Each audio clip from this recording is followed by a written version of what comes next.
A salary is the drug they give you when they want you to forget about your dreams. Welcome to the Corporate Dropout Podcast. I'm your host, Alacia Citro. After a successful career in tech, suffering from burnout, stress, and anxiety, I walked away from a multiple six-figure career to chase my passions and purpose as a coach and entrepreneur. This show is going to inspire, equip, and empower you to do the same. Let's get it. Hello, friends. Today I'm interviewing serial entrepreneur and corporate dropout, Keren de Zwart. Keren is revolutionizing the way you work with a lawyer. She is a flat fee business attorney and the founder of Not Your Father's Lawyer, as well as co-founder and COO of a digital marketing firm. In addition, Keren is also a speaker and writer. She's an absolute delight, a Jane of all trades, and she also happens to be my lawyer. Keren, welcome, and thank you so much for coming on the show. Thank you so much for having me. It's kind of funny like having this interview with you now because when we've had our conversations like lawyer to client, we always end up talking about entrepreneurship and like talking way longer than we intended to because we always have so much to talk about. So I can't wait for people to be let in to one of those conversations and learn from you because you're a wealth of knowledge, to be sure. Oh, thank you. I know I love talking about business ownership and entrepreneurship in general. So that's probably why we do that a lot. Yep. Yeah. It's like our passions for sure. Absolutely. So I'm glad you're here too, because I feel like you're incredibly relatable to the listeners. You're multi-passionate. You're a wife, you're a mom, you're a badass business owner, you're balancing all the things. So before we fully jump into the professional and entrepreneurial side, can you tell us a little bit more about you? Sure. I mean, you kind of touched all the important pieces, I guess. I actually historically never really introduced myself as a wife or a mom first. So I will start with that because it has been a pleasure to be less afraid to talk about that part of my life. So my husband and I are coming up on our 11-year anniversary, but we've been dating since I was 20. So we're at like 16 and a half years now. We have a daughter that is 8 and my son is 5. And we live in Southern California in Orange County. I was pretty much raised here my whole life. My husband actually grew up in Paris in France. So he's living a very different suburban life than he did, in France, but he likes it and he golfs a lot. So he won't complain. But yeah, golf helps a lot, right? I think that's how I got him. I convinced him. He lived in the Bay Area all the time that we were dating, and I got him down here with golf. So it's true. It's a true story. But so I obviously am an attorney. I've been a practicing lawyer for about 12 years now. And I've had kind of a funny journey, which I'm sure we'll talk a little bit about because I kind of like left the law and came back to the law and doing a couple of other things in between. So I think that what I have learned is that there are a lot of different paths that your career can take. And it was definitely not what I expected. I will say that. So I have to just tell the audience that's listening, sometimes in a rare case, someone will ask for the questions beforehand, but as a practice, I do not because I like to get people's unrehearsed answers to things, but you just teed me up perfectly for the next question. So as I was preparing for this, I'm peeping your LinkedIn. I already knew that you were interesting because of the conversations that we've had, but you're more interesting than I even realized. There were a few things that struck me, but the one that really was the most prominent that I thought would make for great conversation today is not only the breadth of your career path, but this range of experience and expertise. So let's maybe start with like the corporate dropout story and kind of work back from there. So tell us a little bit about what led you to lead your job at this legal firm that you were working at. Yeah, I actually had 2 corporate dropout stories in my career so far. The first one was when I left the law firm, which kind of goes, I've actually heard a similar sentiment from a lot of lawyers, which is, you get into law school. I said I wanted to be a lawyer since I was a little kid. Nobody really knows why. My parents are not lawyers. My siblings are not lawyers. But I wanted to be a lawyer and I studied political science and I loved it. And then I got to law school and I kind of started thinking, this isn't really what I think I might have signed up for. But of course, I'm type A and I'm a perfectionist, so I can't be a law school dropout. So I charging forward. And then I got to the end of law school and I told my family that I was thinking about not taking the bar. because I felt like if you take it and you pass it, you become a lawyer. That's what you do. And so I was trying to find a way to kind of veer off the path. And my family kind of said, well, that's kind of a silly door to close on yourself. Why don't you just take the bar and then go from there? But of course, I took the bar, I passed the bar, I started practicing law. So there were a lot of terrible things about working in the legal industry. It's definitely an old boys club, but I felt comfortable in it. I grew up a tomboy. I was always kind of one of the guys. I felt like I could succeed in it until I became a mom.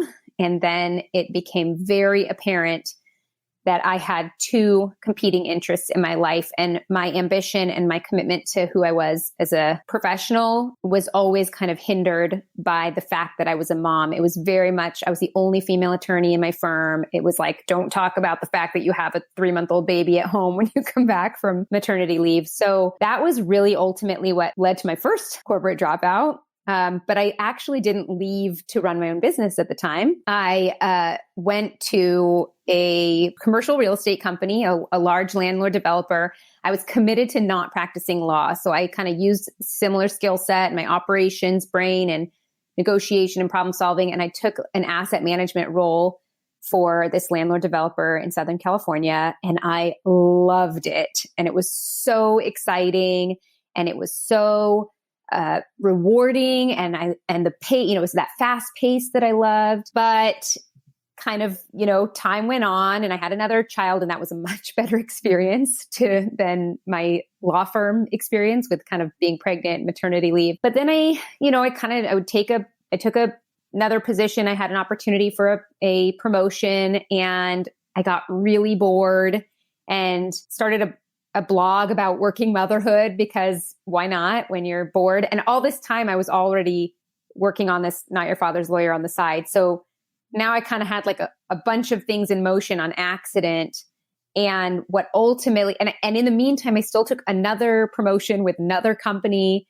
And then finally it was only in April 2019 that I was like, something's got to give. I mean, I was working 90 plus hours a week because I effectively had multiple full-time jobs on my plate. And actually my husband was like, something's got to give. And I was like, you're right. I should drop the side hustles. And he encouraged me to drop the corporate gig. But honestly, I was not somebody, I know you and I have spoken about this, that it's a lot of people were like, I was never built for the corporate world. I need to be my own boss. I was like the golden employee. I was like, you say jump, I say how high. You need somebody to stay late, I'll do it. You need somebody to take on an extra project, that's me. So it was a surprise to me to make the decision to leave the corporate world. That was really outside of my comfort zone. It's so funny. Like, so much of what you just said resonates too. Like when I was in the corporate world and loving it, like doing all the same things. And then one day it was just like, wait, no, like my mental health is struggling and I just need to like not answer to anyone. So kind of like piggybacking off of that, tell us now as your own boss and this full-time entrepreneur, even though you loved being in the corporate world, like what has that transition been like? Do you ever miss it sometimes? The only thing I do miss in some aspects is it's nice to be around a big group of people and to, have a lot of resources. And there's certainly, I would tell you that my biggest kind of weakness is the imposter syndrome. And it's easier to feel that when you're working solo because you don't have all the support and the resources. But I was just telling somebody the other day, if you had seen me, and my husband tells this story all the time because it was like day 3 of my life as an entrepreneur. And I'm not a crier at all. And I was like on the stairs crying. What did I do? This was such a mistake. I'm not going to be able to do this. I'm never going to be able to make the same income. Is it going to be rewarding? And not a week later, I came to him and I was like, I'm so busy. I can't keep up. How did this happen? And so, it happened a lot faster than I expected it to. But I do think that today, now kind of with enough in the rearview mirror, I could never go back. And there are a lot of reasons for that, but whatever I miss in the corporate world is not worth what I have gained running my own businesses. So let's talk about that a little bit. What are some of the main things that you think you've gained from entrepreneurship? Because there's so many people listening to this that want to do it and just can't quite, like, you almost need to be pushed out. Like, yes. something needs to happen that's like, okay, like, message received, I'm doing this. That's what happened to me like 2 weeks after we met, by the way. And your story was part of what encouraged me, just so you know. Oh, that's yeah. What are some of the things that you've gained from entrepreneurship? One that may not resonate with everybody, but that was really important to me is, and people kind of know women as like women who are really focused on their family or women who are really focused on their career, but there are a bunch of us who find both roles equally important. And I can't sit here and say that my children are more important than my career. They are both very important parts of my life. And it became very apparent, especially as I continued to climb the corporate ladder and I took on these senior roles, that there wasn't really a place, and there are in certain businesses and in certain industries, but they're still the unicorns of the corporate world. There wasn't really a place for me where I could be the kind of present mother that I wanted to be and the successful professional that I wanted to be. So that was by far and away the most important piece for me. But there were a lot of other things that I don't think I really realized at the time, but I can understand now, which are, the ability to take on only the types of work and clients and services that you want to do, not being forced to take on projects or clients that are not an ideal fit for you, to hone your brand and the person that you want to be both professionally and personally, to challenge yourself in ways that you maybe wouldn't have had the opportunity to, or that you wouldn't have, put yourself up for in a position where there are, a lot of teams that are kind of supporting the same end client or end user. So those are kind of unique opportunities to grow as a professional that I don't think I realized I was going to have. But when it's just me and these projects come on and, a lot of times you're working with somebody and you're kind of in your comfort zone and you're doing you're in your zone of genius, doing something for them, but they're a good client of yours and they need something that's maybe a little bit outside of your comfort zone, but you're not going to turn them away. You're going to find the resources, you're going to get the answers, and you're going to do the work. And I think that I was definitely a comfort zone worker in the corporate world. So that's been a really exciting piece that has been added to my repertoire in working for myself. I agree with all that so much. Even like the imposter syndrome piece, right? I mean, I was just on a call before this with another entrepreneur, and we were having this conversation that like the imposter syndrome is like this daily battle. And I think it is to some degree too in the corporate world, depending on what you're doing. But if you're a perfectionist, like we are, I like to say I'm in recovery, although someone was challenging me on that last week. So yeah, I might need to examine that a little bit more. But if you're like us and you're a perfectionist, like there's usually someone else that's in a similar role that you're like achieving more than. So it kind of helps you to not feel like an imposter, right? Because you have people to benchmark. When it's you as the entrepreneur, it's like, there is no benchmark. It's like you just either doing it or not doing it and finding a way to make it happen. So I think that's my favorite part, is just the personal development piece. Absolutely. And not hating working late. Like I was working until 11:30 last night, getting my website up to snuff. And I loved that. I would have never worked until 11:30 for anyone else. Totally. I mean, in that you kind of touched on that in a specific way, but that's something that was really important to me, is that, I mean, we've all been there working for the man, and it's like, 3:00 in the afternoon and you're kind of like finished with one project and you can't get another one done. And you're just like, I just want to leave, but we can't leave. So we just sit at our desks and look busy, but we're not doing anything. And I thought I was always a proponent of the kind of like, go to the 4:00 yoga class. And maybe it was a little different for you, obviously in the tech industry, certainly a little less old school than the law and commercial real estate. I said like, you couldn't pick two more old school industries to work in. They're suits and ties and everything's old school and professional. And certainly the like butt in the chair was a very important piece of that. Right. Yeah. Even if you're writing on your working mother blog, like right. You just look like you're just working. Look busy. And even if I'm doing all my work and it's all, I've never missed a deadline. I've never, nothing's ever kind of fallen between the cracks, but people, need to be in their chairs for a certain amount of hours to, I don't know, validate their salary, I guess. Yeah. Yeah, totally. I think it just goes back to people who really value freedom, whether it's, time or financial or otherwise. I think that is what is the best part of entrepreneurship, just outside of all the other things that we've talked about.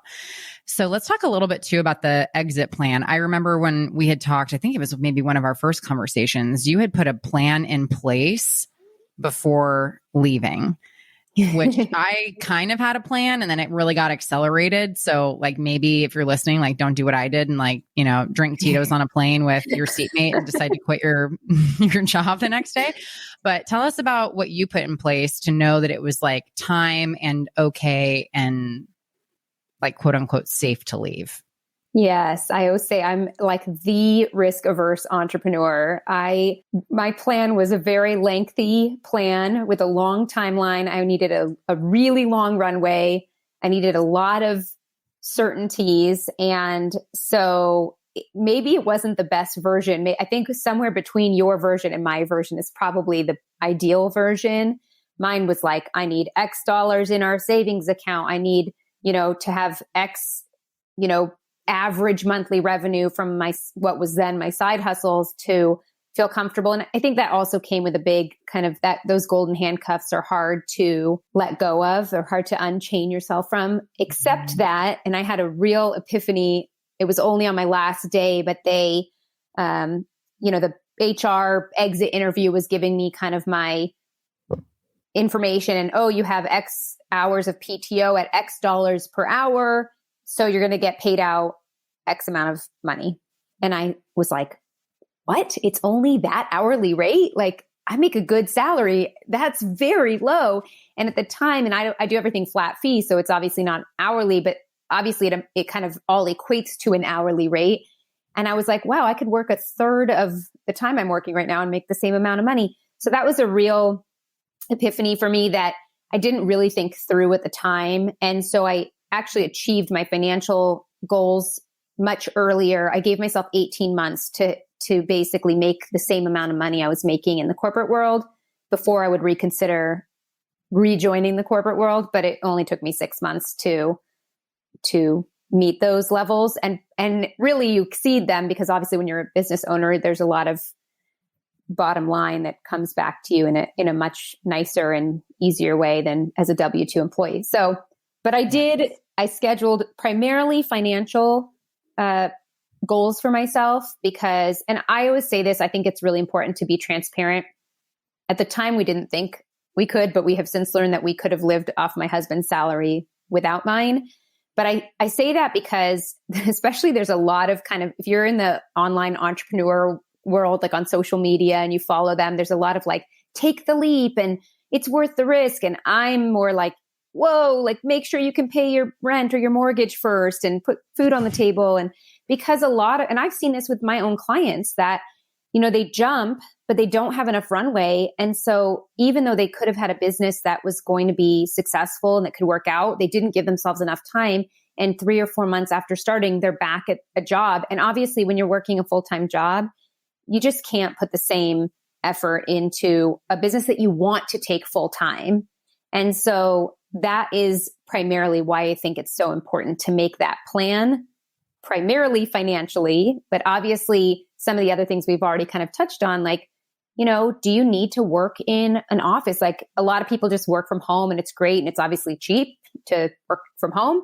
But if you are not going to be kind of self-driven, if you need people around you, maybe a shared workspace is going to be a better option. So I think really spending time kind of assessing what is important to you, what your personality needs, what were your major likes and dislikes in the professional world and how that can translate into entrepreneurship. That is going to be really helpful to make sure that you kind of give it the best effort so that you can succeed. Such good advice. And yeah, I mean, it would be really sad to take this leap that really, I mean, you have to get a lot of gumption to do that, right? and then you didn't calculate it right, or you blow through your cash too fast, and because you didn't calculate burn rate or whatever it was going to be, and now you got to go back with your tail between your legs and get another job. Like, that would be really sad. Yeah. So yeah, that's really good advice. So you had recently just commented on an Instagram post I put up. I was talking about doing like business and corporate exit coaching. And you said, gosh, that's such a needed service because like it was a messy and emotional experience, is I think how you put it. Mm-hmm. Can you tell us a little bit about that? Like, you did all the planning and everything, but yeah, tell us what that was like. Yeah. So, this is how I describe it, and it sounds so dramatic, but leaving the corporate world to start my own business felt like a huge failure for me. And people don't always understand why. Like, why would you do that? I didn't get fired. I didn't get demoted. I had this very good position. I was great at what I did. I was well respected. But it was basically admitting to myself that I wasn't going to be able to be successful in the corporate world the way that I had anticipated. And the only way to succeed was going to be to kind of step off of that path and forge my own path. But that felt like failure. And then, speaking in a kind of in the same analogy as with the paths, I felt like I was always great. Like, you can give me 2 or 3 paths and I'm happy to kind of assess them and make a decision and go. What I felt like was I was standing kind of at the edge of a desert and there was no path, and you could take literally any direction. And maybe a lot of them would make me happy, but maybe some of them wouldn't. And it was like, can somebody just tell me, like, just give me the first step. Just tell me the first thing to do, and then I'll make a decision from there. And so that was really hard for me. And I guess I joke that it's like almost like a therapist, but a business therapist, because sometimes you need that reassurance, but not from somebody that, helps just with general like mental health crises, but really in the business world, sometimes you have to make very big and important and quick decisions that can have a lot of impact on your business, on your future, on your personal life. And having somebody help navigate that kind of the beginning of that desert and forge maybe that first few steps into that new path could have been really useful for me, at least. Yeah, no, I think I that point is well taken, because, you almost want some type of Sherpa to kind of at least like set you off in the right direction. Because, when you just start, like even the ventures I'm doing, it's like, I have a general idea, but it'd sure be nice if there was a Sherpa that could like, okay, well, here's like the things you need for the journey. And like, I think I know, but I don't really. So I think having a mentor is really critical. Absolutely. Absolutely. So I wanted to touch on the multi-passionate side of you. I mean, with some of our conversations, you have so many irons in the fire. I don't think I've ever met another attorney that is also involved in digital marketing and that also is a writer and a speaker. And I love that, because so many of the people I talk to and that I know are listening to this are multi-passionate too. And like, my rational brain thinks, well, I'd probably be better off if I just really stuck to one thing, but then I get bored. Like, that will never work for me. That's just not who I am. So I would love if you could maybe give advice to the fellow multi-passionate entrepreneurs that are listening to this, that have so many things they're interested in and feel that maybe they could be at odds or competing. Like, what would you say to that person? Yeah, that's so great. I mean, part of this is I'm talking to myself because I have this conversation with myself daily. But the first thing I would say, and I laughed when you did the intro because you called me a Jane of all trades. And for so long, I had seen myself as the Jane of all trades and the master of none. And that was a weakness for me because, we've talked about this now. This is a theme in this conversation. I'm sure you have that with a lot of business owners and entrepreneurs, that we're very perfectionist. We want to be an expert. And so it felt like a weird weakness to not be just the expert, right? The foremost expert in whatever, corporate law, and that was never going to be me. Just like you said, I get bored doing one thing. I have a lot of passions. So the first is to embrace that as a feature, not a flaw. And the second would be to really hone within those passions, because I do many different things, but each one is very niche. So my flat fee legal services are very niche to my expertise. This is what I've always done. Corporate and securities law is my background. I don't do any of the securities work anymore. I only do the corporate stuff. I have very specific requirements for what I will and will not do. And then the digital marketing is I work in the waste industry, which is like, people are like, what is that about? But which is a whole other story. Yeah, that's for a different time. So it's very niche.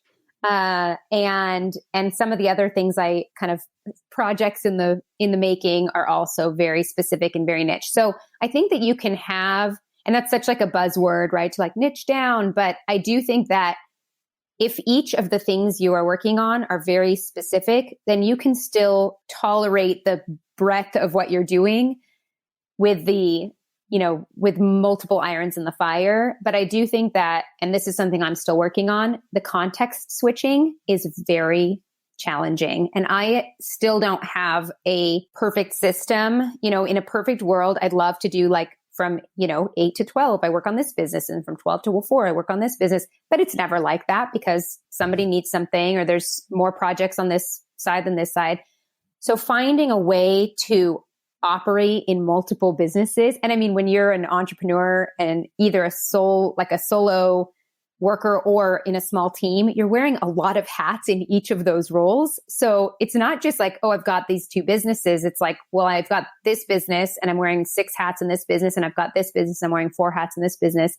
So there's a lot of context switching happening. So I think that really systems and processes are like so golden, and trying to find those at the outset. And obviously they change over time and you have to adapt, and workloads change and deadlines happen and whatever, might occur. But to really have kind of a foundational system that allows you to make sure that nothing's falling through the cracks and that you're, delivering, especially in service-based businesses, that I'm like, customer service is paramount to me. So I'm always answering emails on time. Nothing's ever falling through the cracks. Like, oops, sorry, I forgot to respond for a week. And that takes a lot of mental space. So finding systems that work is my best advice. The context switching is so interesting to me too, because I've got a lot of irons in the fire. I've got a network marketing business. That's context switching for sure. But then the rest are all dovetailing. There's the podcast, there's the coaching, there's this business masterclass, which I'll share more details about here soon that you know all about, Keren. And then also writing a book. But all of those things are on the same types of topics. So it like scratches the creative itch, but like working on one actually helps me with the others. So, I mean, I would be so curious if you could give, and normally these interviews are a little more like, tell me all about you, but like there's some really good tactical advice here, I think. Like, how do you go from corporate law to like waste digital marketing, which I started laughing with the waste thing because I'm Sicilian. So like when people talk about like being in like the waste management business, like that's, that's like code for something else. That's why I was laughing. I'm not part of the mafia. So how do you switch between corporate law, digital marketing? Like what tips and advice for systems and operations would you give? Because that's like majorly making mental shifts to do those things. Yes. So that's a good question. Sometimes I don't even know how I do it or what I'm doing. I live and die by my checklists, and I am like, you would laugh if you could see my desk, because it's very neat. I'm very organized, but I've got my weekly plan. What? Me?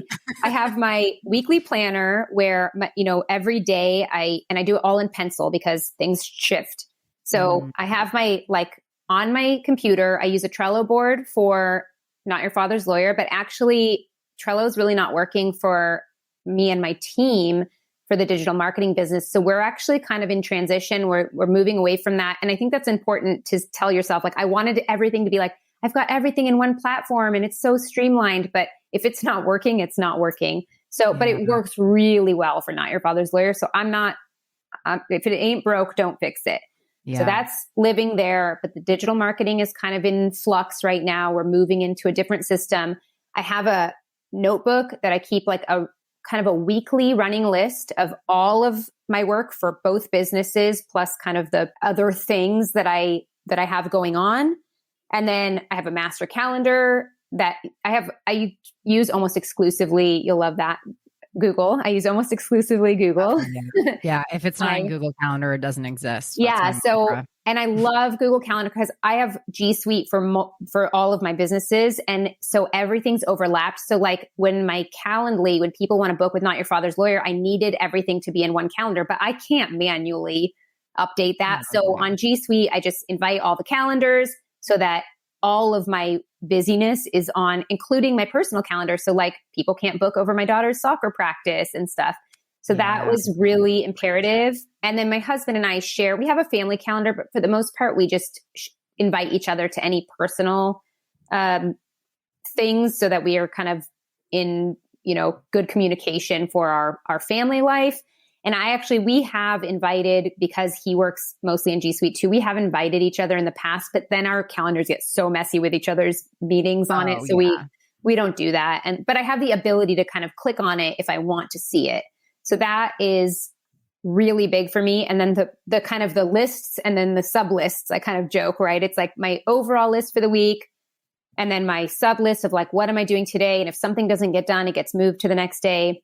And that's a strength because I'm very organized and it comes naturally to me, but it's also a weakness because if it's not on my list, I'm not even thinking about it, So every now and again, this happens to everybody, that it was like, are you going to be in this, whatever meeting? Are you going, I was waiting for X, Y, or Z document and you're like, oh yeah, that never made it on my list. So it completely slipped my mind.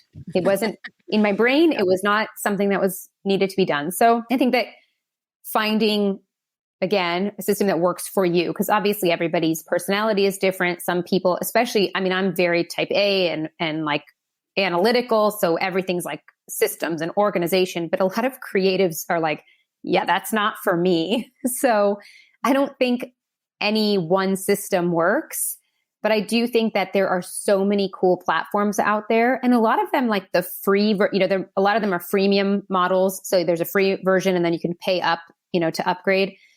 And a lot of the free models work perfectly for people's needs, especially if you're not working with teams. That's usually kind of when those become paid services versus the free. But you can try them all out and kind of see what works for you and what flows easily for you. And I think that that's just kind of acknowledging what works for you is so important, because obviously everybody has like their things that they're so passionate about. Like you have to use G Suite or you have to use Trello or you have to use Monday.com. But people have their own opinions and their own personality needs. And so kind of working out what you need and what works for you and not being afraid to like walk away like we did. I was like, but I really wanted this Trello thing to work, but it doesn't work for that business's needs. And we don't have a solution yet. We're still looking. There were so many things that you said in there that I liked. Yeah. I think not being afraid to pivot and admit when something is not working. And the other thing you said too, you didn't say it this way, but what I heard was it needs to be on paper or in a program somewhere, because if you're just thinking about it, it'll slip, but also the amount of mental computing power that it takes to try to remember all these things. I realized I was wasting so much time and mental energy because I didn't have like a full on list. So Asana has been working great for me with that. But anyway, as a side note. Yeah, no, but you touched on it, that the kind of freeing up the mental space to be able to focus on the actual business instead of kind of the operations of the business. And that's why, there's like organizational psychology is an entire, field in the professional world about, how teams are set up and how systems and processes happen. And it doesn't have to get so complex when you're running a small business, but to find that version that works for you is important. Yeah, great advice. So one of the final questions here for you. One of the greatest things that I'm really hoping to impart on my young daughter is being capable and chasing your dreams and going after your passions.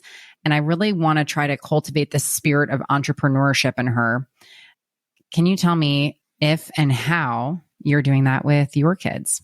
That's a great question. I am actually building an entire business around that. So we'll talk about that another time. Don't say.